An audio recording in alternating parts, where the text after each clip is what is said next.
Welcome to all of you. It is so cool to have you here, to have you in person. I can't even begin to tell you. In the winter of 2020 is when all the quarantine stuff started, right at the end of the term, and I haven't been back in an actual classroom until today. So it's a little weird, you can tell, like splitting everybody up and stuff, masks and jazz like that, but it is really an honor to have you here. Chemistry's always been something that's really dear to me, and I'd like to share it with you. And you know, Zoom is one thing and it's better than nothing, all right? But man, this is a lot better way. And I'm proud of all of you for being here. I think this will be the best way that I can convey to you a lot of the things in chemistry. So thank you for being here. I know it's a little weird and stuff like that, but we're gonna take care of business here.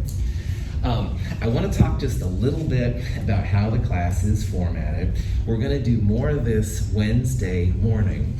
So everybody in here, you are all section 01 of Chem 21. And as we were talking about earlier as a group, I have kind of like 3 sections this quarter. 01, which is what you are, is my most normal, for the how it used to be kind of class. And we'll have 2 times that we meet on campus each week. This time right now, which is roughly Monday from 9 a.m. to roughly noon, as well as Wednesday morning from roughly 8 a.m. until roughly noon. Now the Wednesday time will often not go until noon, I'm letting you know, but we do have times, and if you have questions and stuff like that, I totally have that here. So these lectures are in this room. I do record them, like I said, I'm using my iPhone, and they're not like super Hollywood style videos or anything, all right? However, if I, say something and you're thinking about what's playing this weekend in a movie theater and you don't listen to me, which is okay, you can go back and then watch the recording again. So there is advantage. I also, of course, do this for my other classes who don't have access to these. They can use this as a learning resource if they want to. What I use is, of course, a type of a PowerPoint note, the Apple version of PowerPoint, basically. And sometimes it's nice to have the slides like printed in front of you, or a digital version. And so if you want, there are lecture notes that are available. And those lecture notes are things that you can go along. You can make notes on the side if you want, or you can just watch. Whatever works for you is totally cool. All of these PowerPoint slides or lecture slides are also available. You can look at them yourself later. You can download them from our website, which is mhchem.org/221. Welcome, come on in, make yourself at home. We're having a good time here. But anyway, yeah, you can also go through the actual PowerPoint notes if you'd like later on your own, and that's fine too. But all of these are possibilities. Now, the labs, which for you will be Wednesdays from 8 a.m. starting in this room until about noon, that's when we basically have our work periods, if you will. And the first period, which starts in this room and goes until about 10 a.m. or so, I call that recitation. And recitation is just a time where we can go over problem sets. I can answer your questions on problems. You can ask things of me there, that kind of stuff.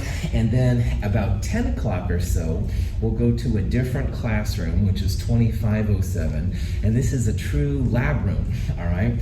And to get to 2507, you basically go, this is what they call the first level of Mount Hood. You go to the second level, and basically, if you go kind of diagonal that way, we can see it from there. It's right across from the library entrance or the Learning Success Center.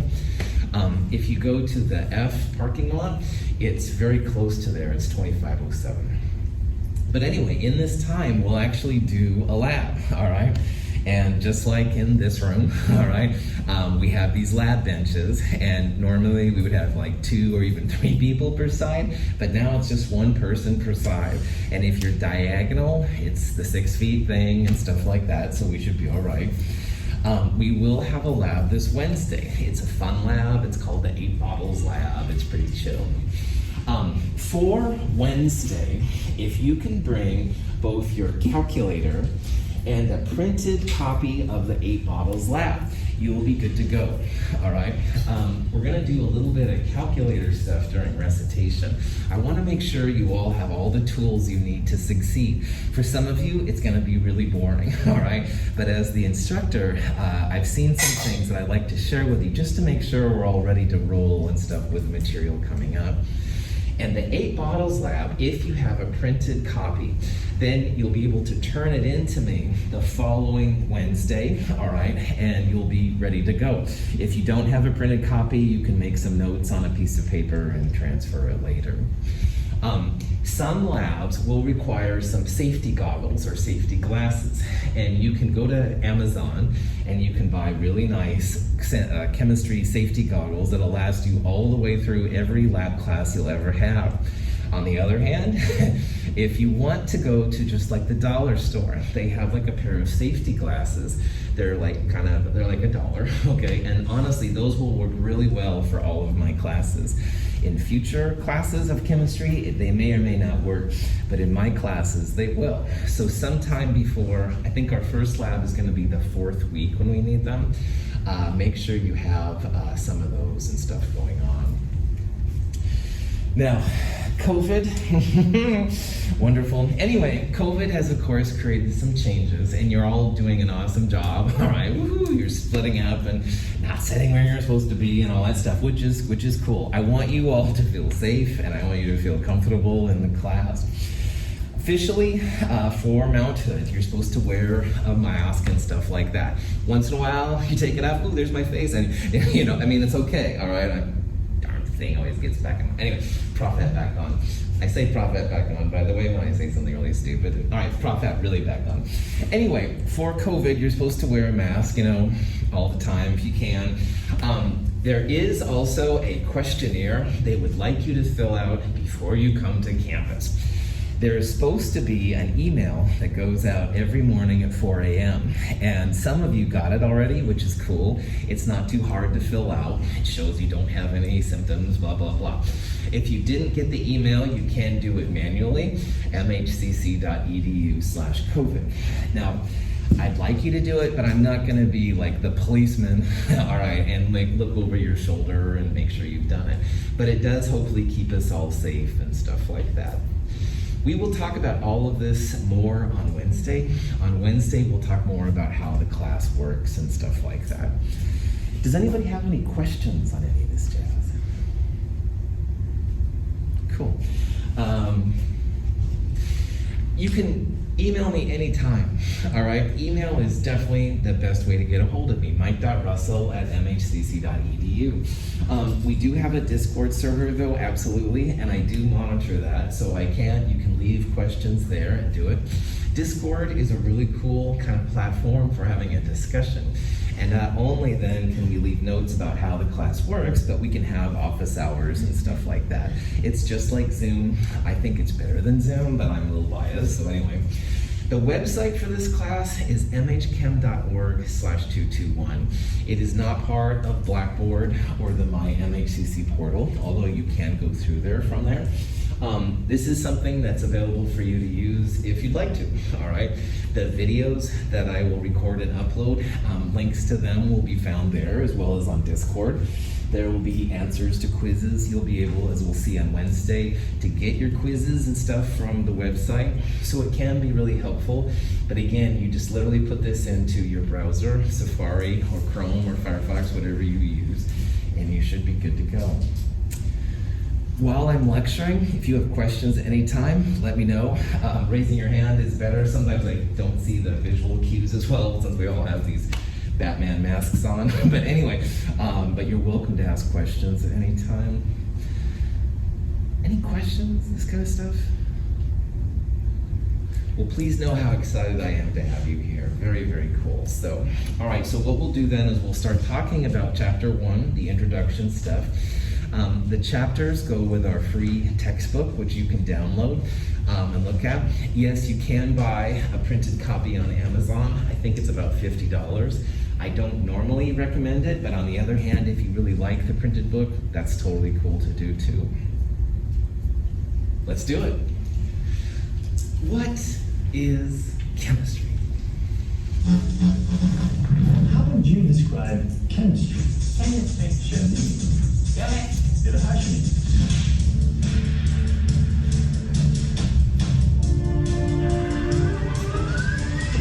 is this chemistry?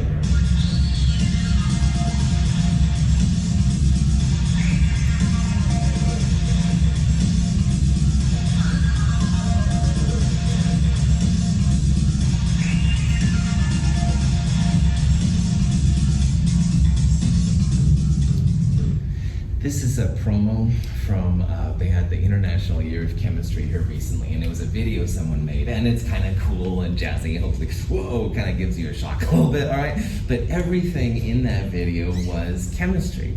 So again, let's go back to the question, what the heck is chemistry? Chemistry is the science of matter, of its properties, and of its transformations. All matter is made from about 100 elemental forms, the elements.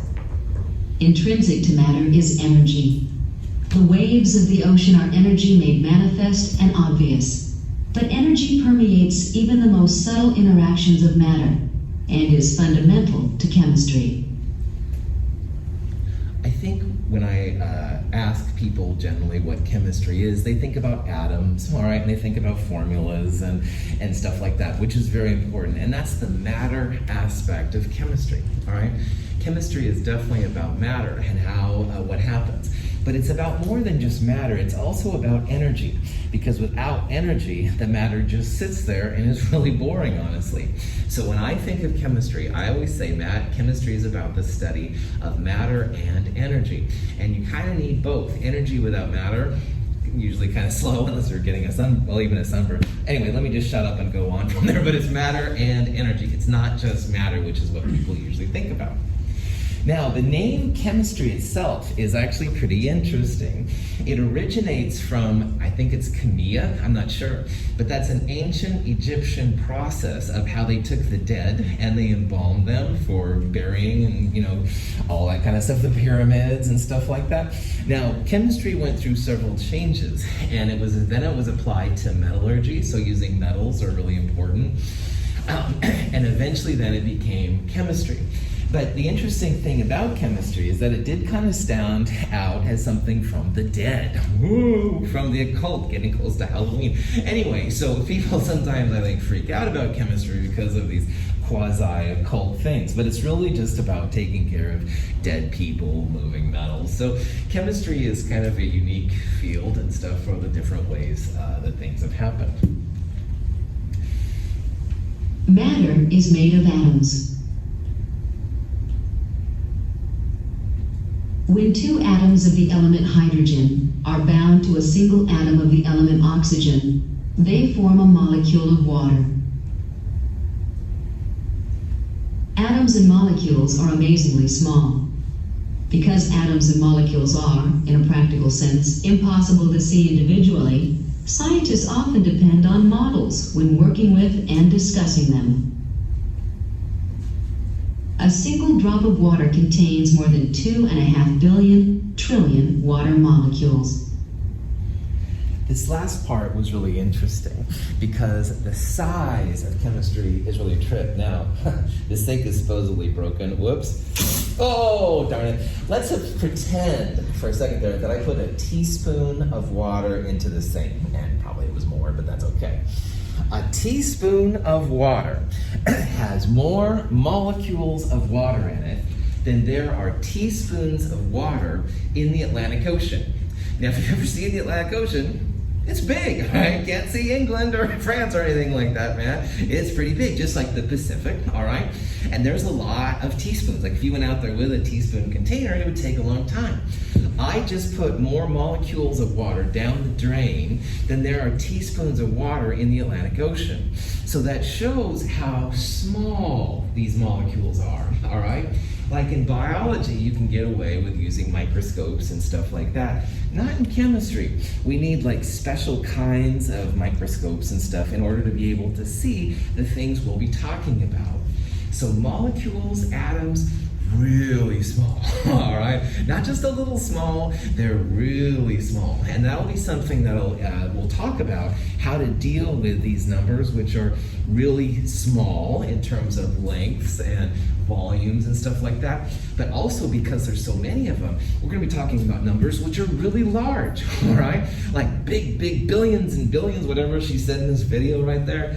The magnitude of chemistry is something that also makes chemistry unique. Here's a quick, and I can tell anyway, kind of an overview of how the name chemistry has evolved, all right? So here's the Chemia, which was kind of the Egyptian version. Some people think that Chem was the first one, Earth, I don't know. And you can tell, now alchemy, this is something we'll talk about. Alchemy I sometimes refer to as the cousin that no one wants to associate with in chemistry, but that's not really very true. And then finally it ended up being chemistry.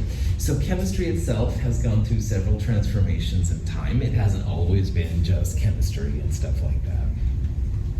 Matter changes. Atoms and molecules are in constant motion. Heat increases this motion. The amount of motion dictates how well atoms and molecules can hold on to each other. The less motion there is, the better the hold, and the more solid the matter. When liquid water is cold enough, its molecules arrange in a particular structure and turn to ice. When heated, the vigorous motion of liquid water molecules separates them from one another, and they become an invisible gas. One thing that's really important to know about molecules and chemistry is that you can change usually the temperature and a couple other things sometimes and change what it looks like. And the best example of this by far is water, all right? I'm going to pretend that you have water in your container there. Maybe it's, vodka, I don't know, but whatever it is, let's pretend it's water, all right? And I think I heard an ice cube, maybe it was somebody else, but I'll pretend you have ice cubes and water in there, okay? So you have lots of H2O, water in there, but both the ice cubes and the liquid water are H2O, which means 2 hydrogens and 1 oxygen. So the difference between ice and liquid water is how much they move. Solid ice, water, which is water, the molecules are much more held together, all right? They do vibrate a little bit, but nothing like what they do. Now in liquids, it's more like a dance. The molecules are able to stay together, but it's kind of I'm so unhip, it's embarrassing, like a rave, all right, which I've never been to, I'll be totally honest, but I always see people, dancing around in the rave, right? And I don't know, they do sometimes dance together, but they sometimes dance in groups. I like to think of that as a good example of liquid water. Liquid water molecules do dance around each other a little bit, but they trade partners and it goes around, but there is a lot of connection. Now, there's one more type of water, of course, which is steam, gaseous water. If you heat up, then the liquid water, or the ice for that matter, eventually they go away. Ice is very solid.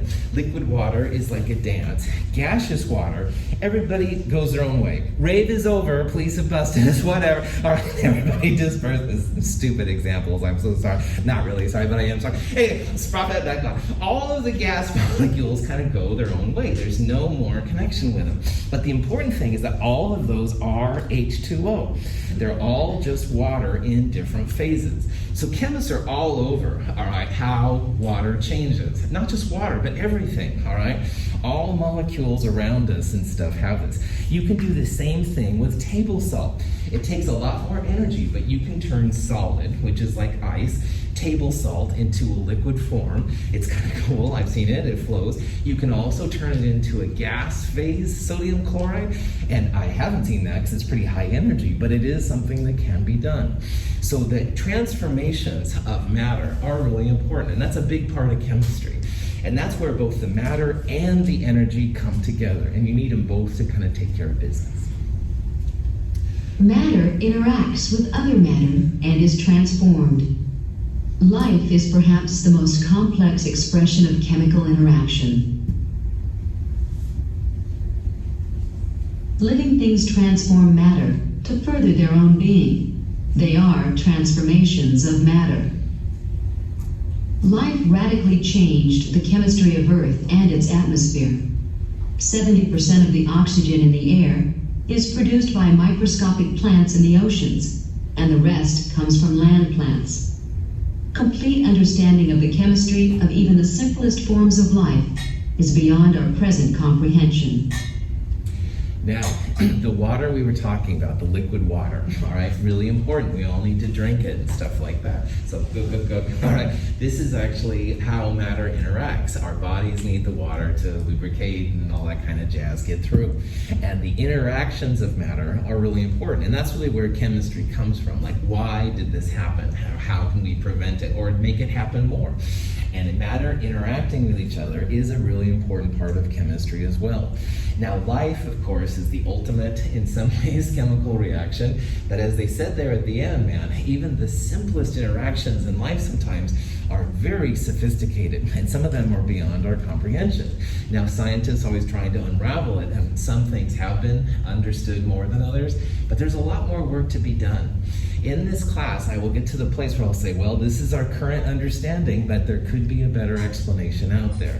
Chemistry is definitely an art. It's still something that's being practiced, and it hasn't been perfected yet. Not everything has been figured out, and that's most frustrating. What? You're the instructor and you don't know how this works? On the other hand, it's kind of exciting. You want to go into chemistry? Cool. Lots more work left to be done. Chemistry is the science of matter and of its transformations. The equipment this diver wears allows him to breathe underwater for a very long time. The carbon dioxide he exhales reacts with chemicals in his apparatus to produce oxygen, which he can then rebreathe.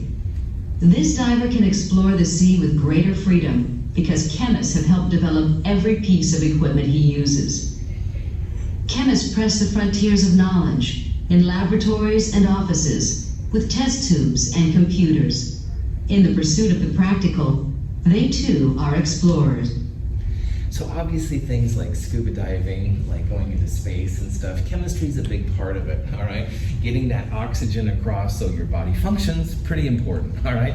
On the other hand, there's lots of other things that chemistry can really help. Welcome, come on in, make yourself at home. Good to have you here. So there's lots of other ways and stuff too that chemistry can be really useful.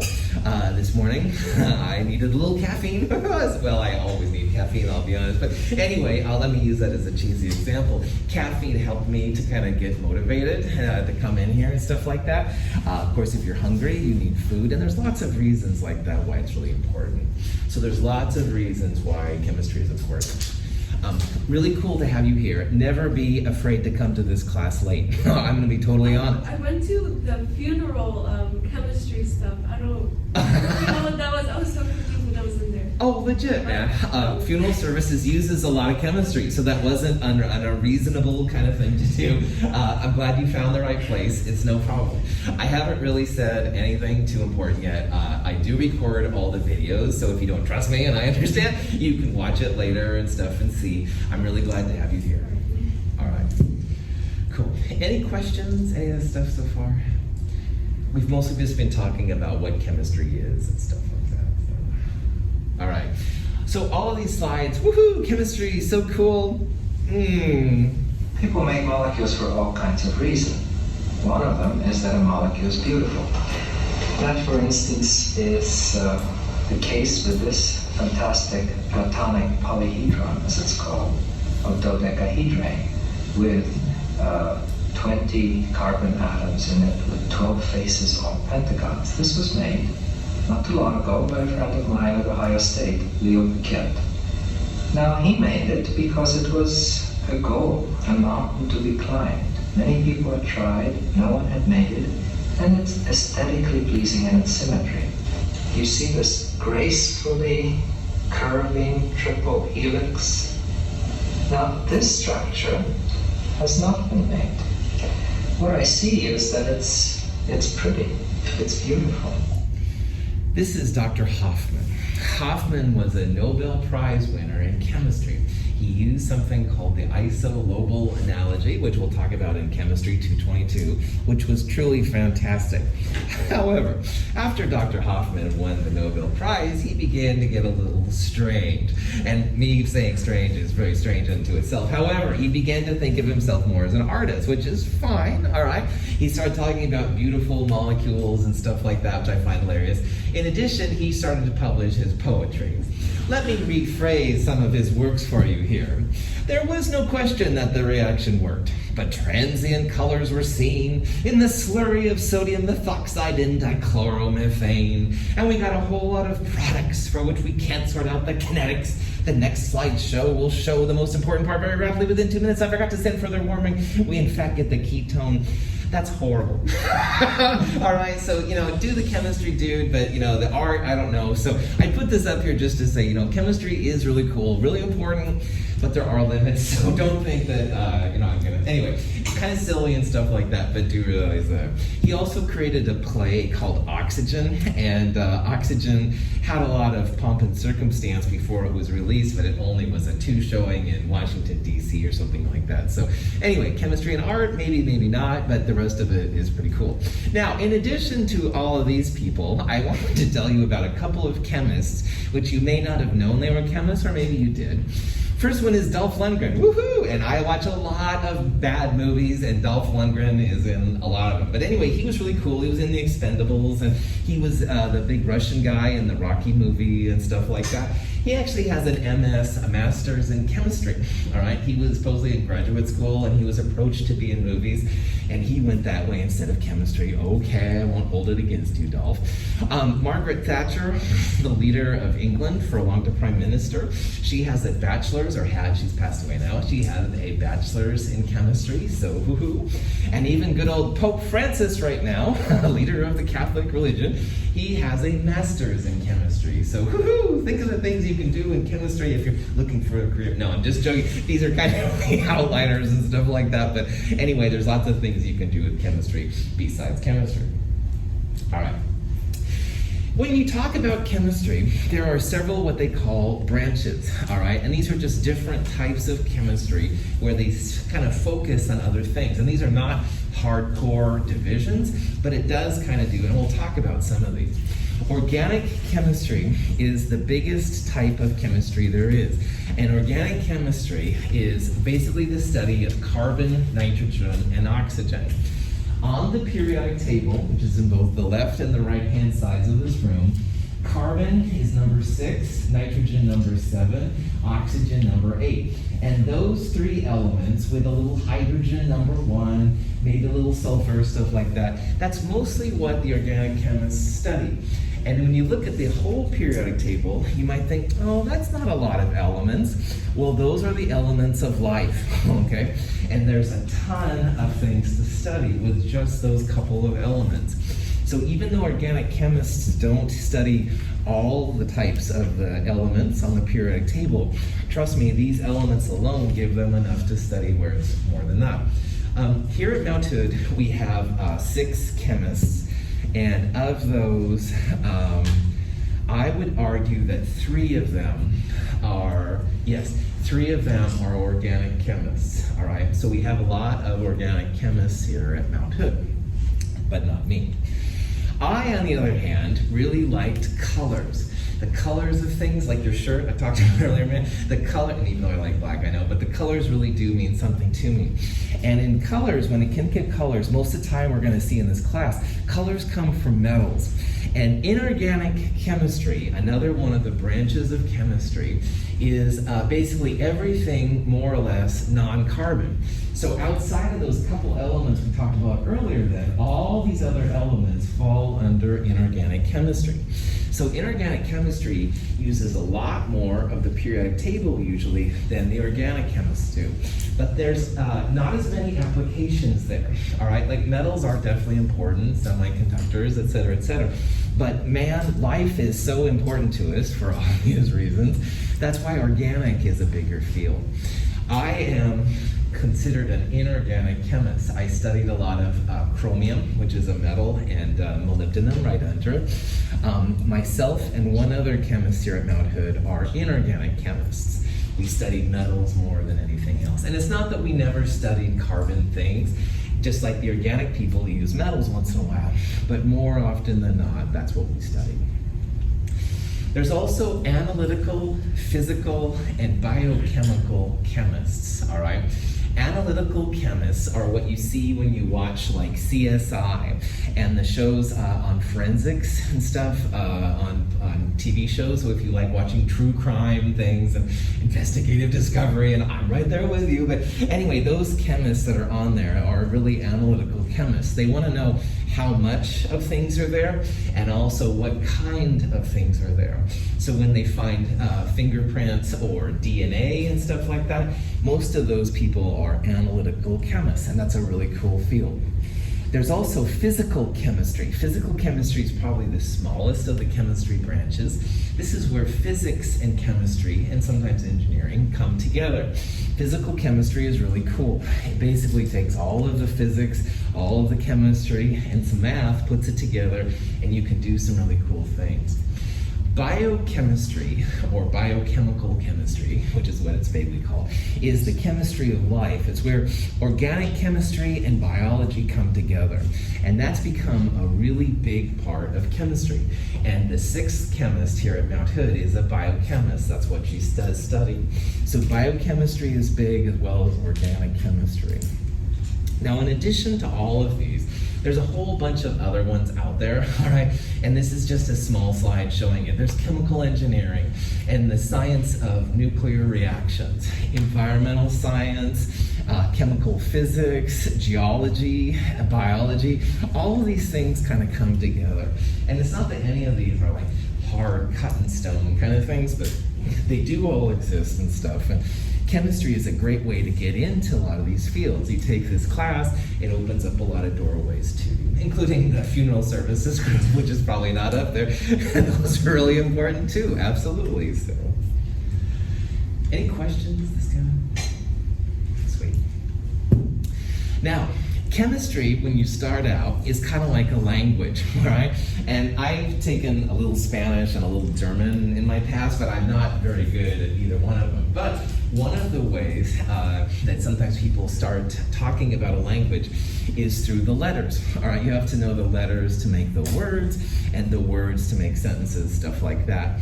In chemistry, there's something that's very similar. And my chemistry letters are the elements, all right? The chemical elements are really important. These are like the building blocks for everything around us, all right? When we say that water is H2O, the H stands for hydrogen and the oxygen stands for H stands for hydrogen and the O stands for oxygen. So those elements of hydrogen and oxygen combine to make water. And that's where the periodic table is really helpful to us. That's my alphabet, all right? All those little symbols up there, which can be one letter or sometimes two letters. By the way, first letter always capitalized, second letter always under lowercase. Those are my letters. And putting them together into words or compounds is a big part of what chemistry is all about. You never have to memorize my alphabet, all right? So, you probably know in the English language, A, B, C, D, E, etc. You don't have to memorize this one, all right? The more familiar you are with it, of course, it's the better and better, but it is not something you have to memorize. You will always have access to a periodic table in this class. In this class, you can see them up on the big walls for quizzes and exams. I encourage you to print out a little periodic table and have it next to you so you know what they are. Sodium, aluminum, bromine, these are other types of elements in addition to hydrogen and oxygen in water. And these are, again, the raw pieces and stuff that make up what's around us. And everything around us has some type of element in it, all right? Sometimes it's pure elements, and sometimes they're mixtures of elements, but they're really important. This guy right here, Lavoisier, was the first one to define what an element is. Lavoisier was a French chemist. He lost his head, literally, in the French Revolution. He was on the aristocrat side when the people took over power, and He was a victim of the guillotine. However, Lavoisier was a really important chemist. He helped define a lot of the things that we still use today. So, all right, and what a cool wig he had on. Anyway, then along came the periodic table, like we said. And the periodic table literally are like the letters of my alphabet. This guy, Berzelius, was the first one to propose that you use letter symbols for the elements. So instead of saying, like in the old days, 2 parts hydrogen and 1 part oxygen for water, that's too many syllables. Let's call it H2O. And the H means hydrogen, the O means oxygen, and the little 2 there, at whatever it's right after, that's the part. So 2 parts hydrogen, 1 part oxygen. That's what H2O is really saying. And Berzelius was a lifesaver because, man, that'd be a lot of syllables and stuff to use, the 2. Colors on the periodic table all have meaning, and we'll talk about those as we go through the course. These are what they call the pre-biblical elements. So around the time, before the time of the Bible, these were the elements which were known. Now there's almost 118, and maybe more, we're hopeful, elements out there. So you can tell that since the time of the Bible, there have been quite a few changes and stuff. Pretty exciting kind of jazz. And now a magication lesson in chemistry. Need help remembering the periodic table? Try this simple phrase. Harry Herman liked being big, because not one forest near National Mount Goon allowed sick, puny Sasquatches. Clearly arbitrary, this kink caused scads of tiny vermin to cry.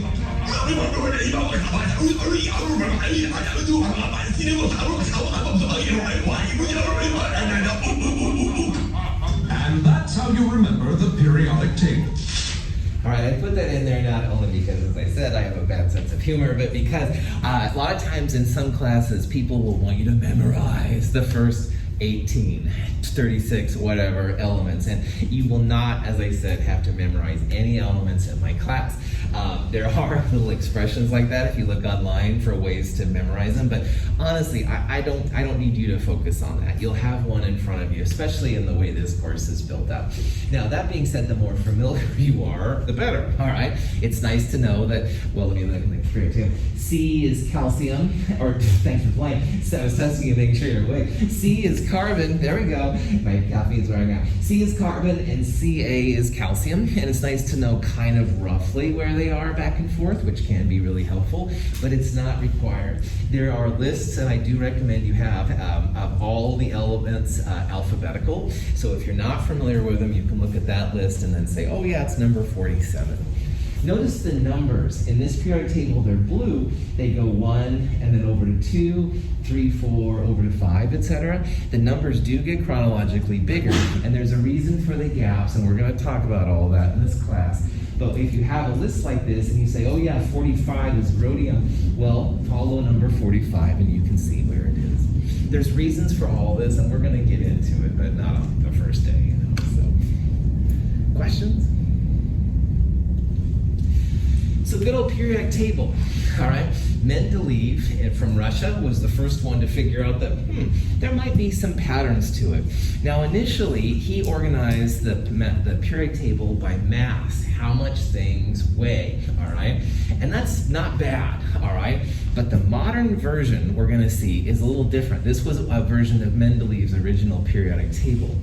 The modern one is based on what's called atomic number, and that's what those numbers are. Those numbers here that are kind of black, those are the atomic numbers, and each atomic number has a symbol for the element. So number 3 right there is lithium, all right? And number 12 right there is magnesium. Some of them are obvious, some of them though are not so obvious. So for example, number 11 right there, this is sodium, Na. Na comes from a Latin term, I think it's natrium, all right? And so you're seeing here the historical things. Once in a while, people will put down that sodium is S, but S is a different element. Does anybody know what it is? Sulfur, nice job. S is sulfur, Na is sodium. So some of the elements make sense for our English language, all right? Ar is argon, He is helium, but some of them don't, all right? And just be aware of that. The atomic numbers are really important. We'll see what that is in the next chapter all about. But for right now, like I said, if you have an alphabetical list of the elements and their numbers next to them, you can then quickly find out where they are, all right? So like iodine is number 53, stuff like that.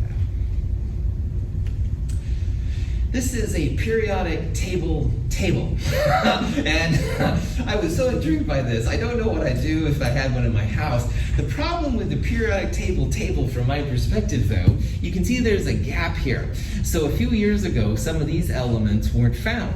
Now they've been found. So the periodic table is already out of date. However, I am always fascinated by it and I had to, okay, I have a dumb sense of humor.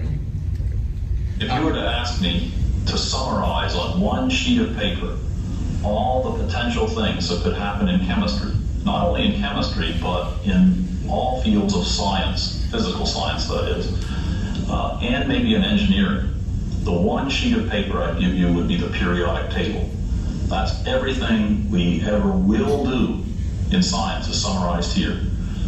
All the compounds that we'll ever make will come just from combining these elements, these 100-odd elements on this one sheet of paper. The number of compounds that could be made potentially out of this are practically countless. We now know of maybe 10 million compounds, but with only perhaps 5 elements, thinking of the ways we could combine them, we could potentially make 10 billion compounds. So if we were to combine many, many elements from the periodic table, the number becomes absolutely enormous. This is kind of cool. Once you have these letters of the alphabet, the elements, then we start putting them together to make compounds. And honestly, compounds are probably more exciting usually than the elements they come from, all right? Caffeine, water, table salt, sugar, these kind of things, those are all compounds. And the thing that he's bringing up in this video is how of the 10 million-ish compounds that have been found so far, most of them are from right up there, that organic chemistry area, the CNOs, a little bit of hydrogen, a little bit of sulfur probably. If you incorporate all the elements, and they all have lots of interesting things to do, man, there are a lot of potential compounds out there. And this is what we'll see. So in chemistry, there's a lot of work left to be done. All right, this is not a field where like everything has been figured out. There's some places in even this class we'll get to where I'll say that, yeah, this is as much as we know so far, and we're gonna look into it more as a, as a field here in the future kind of thing. So a lot of things to do. Your cell phone has a lot of the elements inside, and most of them are in compounds, but it's kind of interesting. So even like my cell phone right here, there's about 1/3 of the naturally occurring elements in my cell phone. Now, if you look carefully at the periodic table, some of the elements, especially towards the bottom right corner, they're clear, all right? They have like an outline. Those elements are more or less unstable. They will decompose after a while. And we'll talk about this kind of stuff too. So when it says the naturally occurring elements, it would be the ones in black, in red, and there's a couple of them in blue right there. So of all of those black, red, and blue elements, your cell phone has about 1/3 of all of them inside there, which is kind of cool. A cell phone is no small accomplishment that people have been able to pull together. And they, of course, they'll fight about the different resources and stuff, and that's another thing. But the batteries are huge. The parts that go into the actual computer processor, the screen is just amazing and stuff when you think about it. Anyway, it's kind of a cool thing, and it's, again, woohoo, uses of chemistry. Seeing pictures of atoms was impossible for a long time because of their really, really small size. So when I turned the sink on there and I let some water go down, the teaspoon of water had more molecules of water in it than there are teaspoons of water in the Atlantic Ocean. And that again just goes to emphasize how small these things are. So I'm gonna show you once in a while some little videos I have found. home movies, chemistry style. Woo-hoo, I'm sure you're excited. Bring your caffeine, kids. Now, anyway, these are pictures then that people have been able to take of different atoms and molecules. These right here on the left are carbon atoms. These right here are copper atoms. Now, this is actually a real-time kind of configuration they were able to see. In this one, which is a little bit older now, these little humps right here, these are all copper atoms. And you can see how there's like an order to them, and this is something else we'll talk about here too. This is a distance, it's 1.8 nanometers, and a nanometer is 10 to the minus 9th meters, all right? So roughly, this is a meter, and if you break it down to 1/10 of it, that would be 0.1 meters, 1/100th, 0.01. This is many, many, many times smaller. So these pictures here are just really small things and stuff that it's hard to see.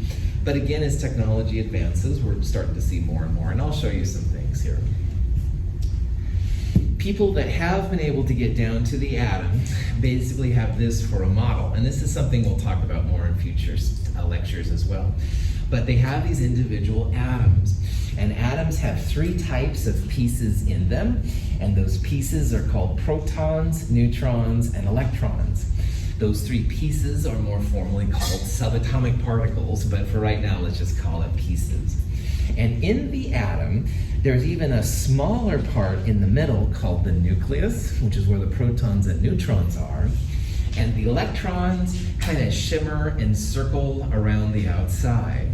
But the interesting thing about the atom is that if this atom was this big in front of me and I punched it, all right, most of the time as I punched it, I would go right through it because electrons are really small, they're kind of all over the place.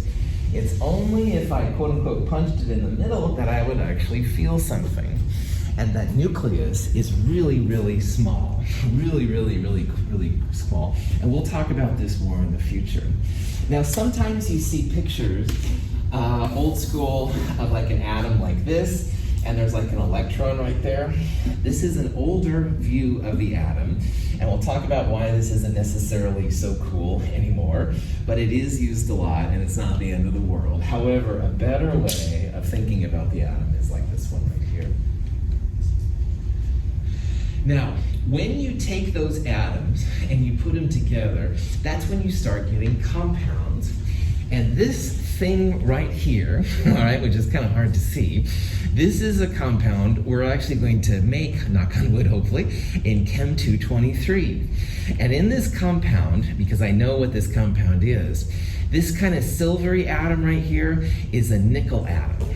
And the black ones there are carbons. The little white ones on the outsides are hydrogens. And this also has some blue nitrogen and red oxygen. And when you have this together, it makes this cool kind of red solid, which can be a good test to see if nickel is there. We'll talk about all that more in Chem 223, but this does introduce the idea of what a formula is all about. And chemists, a lot of times, will use colors to represent the atoms, and most of the time, carbon is black and hydrogen's white, oxygen's red, nitrogen's blue, nickel can be all over the place. But it's a nice way then to kind of see how things are going together. Now, at this point, I want to introduce an option for you attending lectures, and it's called an iClicker. Does anybody have an iClicker? It's totally cool. This is absolutely an optional thing to purchase. It's not required, all right? If you do purchase an iClicker, you'll be able to participate like a game show here with me a little bit, woohoo! And you'll be able to like select what you think the right answer is. I don't really care if you get the right answer or not, but I think it does make lectures a little bit more entertaining. And we'll talk about what the right answer is afterwards. An iClicker is something you can purchase, like I said, from Amazon. They're generally $50-ish, give or take. It's an easy thing to register. You will get a little extra credit if you wish to participate, but it's not required. All right, this is totally an optional thing. Your iClicker will look like mine, except that yours would be white instead of blue. Lecture, instructor ones get fancy ones, but honestly, it's the same kind of thing. So even if you don't have an iClicker though, I'm gonna have an iClicker question here in a little bit. And I'd like you to think about in your mind like what the right answer is. Maybe you could write down the right answer just on your paper, and then we'll see how it is, all right? It's a cool way to test yourself. I will not, penalize you if you pick the absolute wrong answer, but hopefully it does keep you more engaged with the lectures as we go through. So with that being said, here's a typical iClicker question. And we're going to see these all throughout Chem 221 through Chem 223. And this question just is, which of the following is not a compound?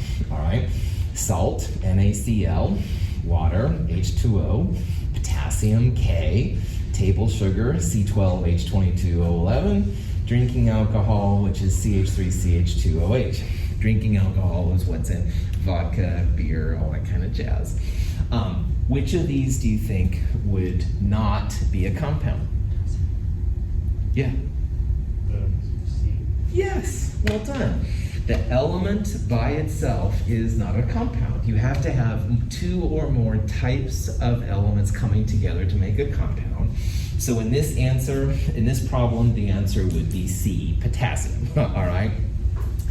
If you did the iClicker and you guessed E, or even if you just guessed E, that's fine. All right, this is a learning experience, but again, hopefully it makes it a little bit more entertaining and stuff. So, any questions on that? All right. So this compound here with the nickel and the nitrogen and the oxygen is an example of what we're going to call an ionic compound. An ionic compound means that it has unshared electrons. So some of those pieces will have more electrons and some of them will have less electrons. And ionic compounds are very, very popular, common, if you will, in chemistry. Ionic compounds are going to be a big part of what we study this quarter. There is a second type of compound though too, and both water here, H2O, and woohoo, caffeine. Probably tell I like caffeine, okay? Anyway, both of these are the other type we'll talk about here in a little bit. Now, compounds can be represented quickly through formulas. And we already talked about how H2O is like 2 parts hydrogen, 1 part oxygen. Caffeine is an even more elaborate structure. It has 8 parts carbon and 10 parts hydrogen, 4 parts nitrogen, and 2 parts oxygen for this kind of thing right here. So you can imagine why people like using formulas, all right? C8H10N4O2 is a lot less syllables than that 8 parts carbon blah, blah, blah stuff I was talking about earlier. Now, these type of molecules are called covalent compounds. And instead of having things that are positive and negative, like in the ionic one we saw earlier, covalent compounds share their electrons amongst each other. There's advantages and disadvantages to both types. They're both really important to us. Both ionic and covalent compounds are things we're going to talk about here pretty soon. Any questions? All right, let's take a 5-minute break. You guys are cool to listen to me. I'm gonna stop the video and then I'll start it again in a couple of minutes when we go back. The restrooms are, the quickest ones are across over there by the old bookstore. So you see the big bunch of windows just to the left of that, that's where they are.